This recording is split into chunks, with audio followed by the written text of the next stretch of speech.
spirits of the Nephilim, the ancient ones.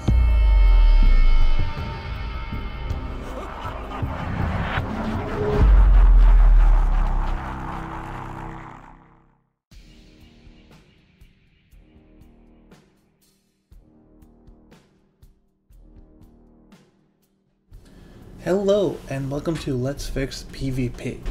I saved this one for now because, well, as we know, PvP is not in the game right now, so that leaves me a lot of breathing room for coming up with concepts, and I've already done a lot of articles on it, so this is kind of a summation of my articles plus other things I have put together since then with some information that I'll be able to visually show you and just through listening through the podcast.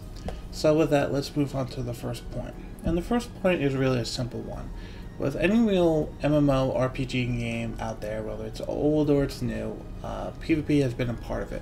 Now, to how big or small that aspect has been there, even going back to Diablo 2, Diablo 2 Lord of Destruction, and other games, it really helps the game out, because just having a PvP aspect, while it's fun and you can really add a lot of different little niches, little modes here and there, being able to just jump in an arena and just beat the crap out of each other really gives you a sense of, no, I'm beating a player, I'm beating something other than a scripted sequence of events. I'm actually going against someone who's living, and I actually have to counter that like a game of chess versus, you know, anything else. And with the direction that modern gaming, whether it's consoles or PC, multiplayer, which is basically just a bigger, better way of saying PvP, is becoming more of the central aspect of gaming nowadays. So, PvP can be made a solid addition to the game.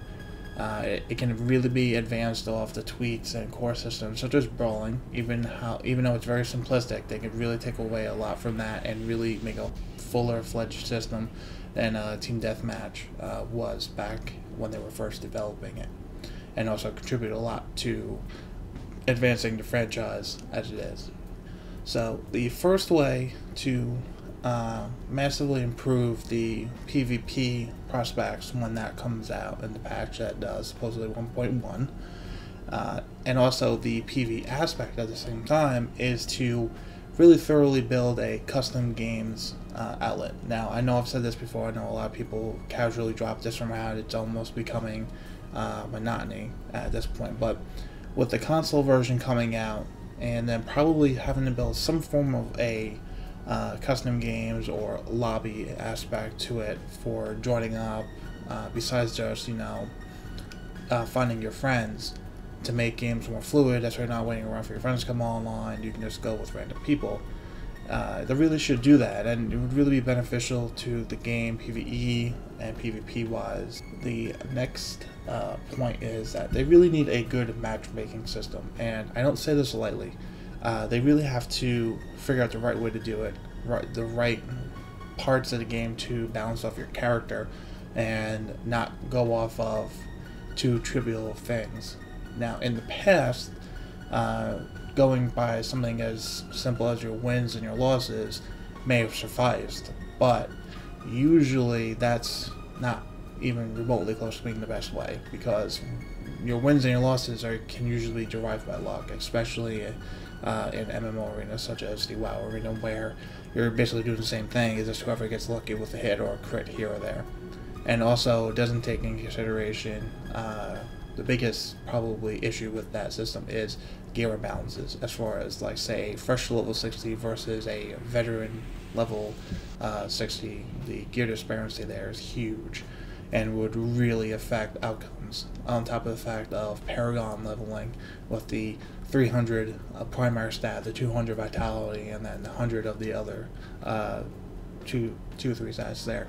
So, moving on, just to further emphasize the gear aspect of why we don't want to use that, or at least eye level, which is the other possible way of matchmaking, is I found 3 items, 3 pants, and all I did was look for 150 intellect, sockets, vitality. Those are the 3 affixes that I look for in that order.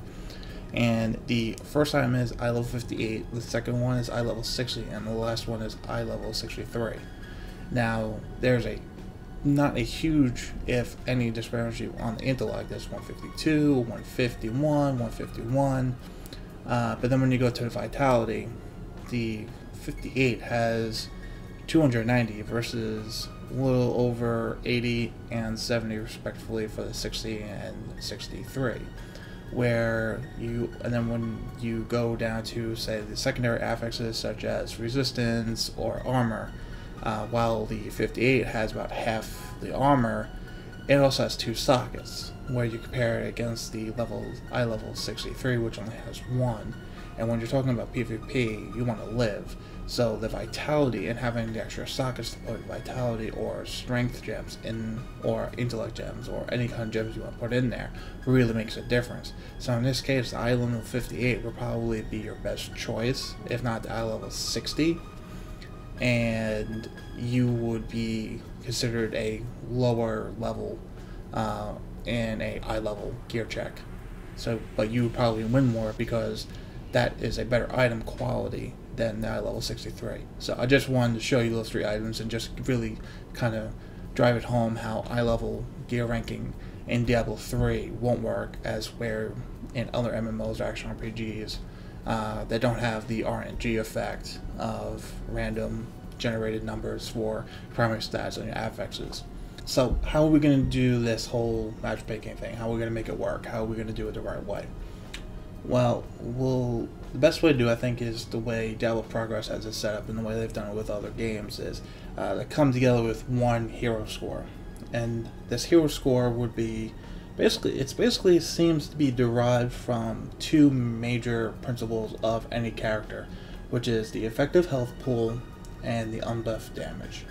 Now, the effective health pool takes a lot of things into consideration as far as survivability and life, as far as armor, resistance, dodge percentage, vitality, percentage of life, etc. And this is a great way of determining all your defensive stats plus your actual, how much life you have, how much, you're not going around with 30k, you're going around with 100k, it actually takes that into consideration.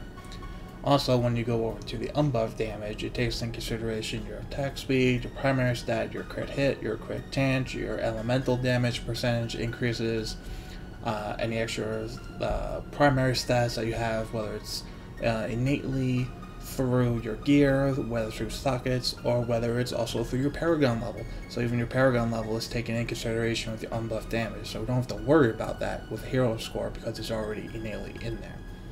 So with those 2, you would come up with a hero score that would be determined and bracketed and would be thrown into the system, and you would have, say, maybe, I don't know, I've seen hero scores where 10,000 or above, or however they are. So you just have to figure out where the cutoffs on the hero score would be, and then you would basically have your brackets.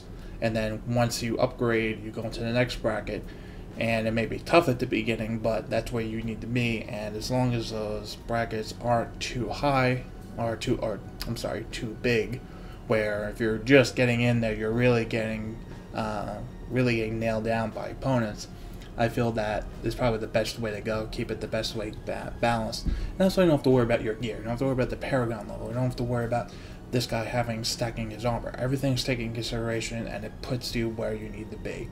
With that, moving down, so we have the good and bad ways to do matchmaking. We have why we want PvP to be in the game. But also, PvP can be more than just what it is. It can be just more than just brawling or dueling what we were getting. The arenas still is a great, and we really want that to come back. And they said that it may come back almost the way it is at a later point in time.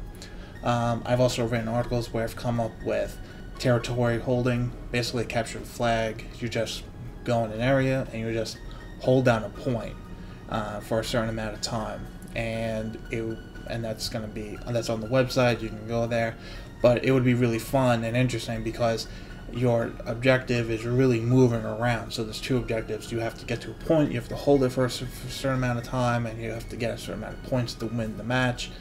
But you also have to move around this map with the other team coming against you and trying to beat you, trying to kill you, so that's why they get advantage and get over to the next territory spot and they get hold of it, they get the points they win.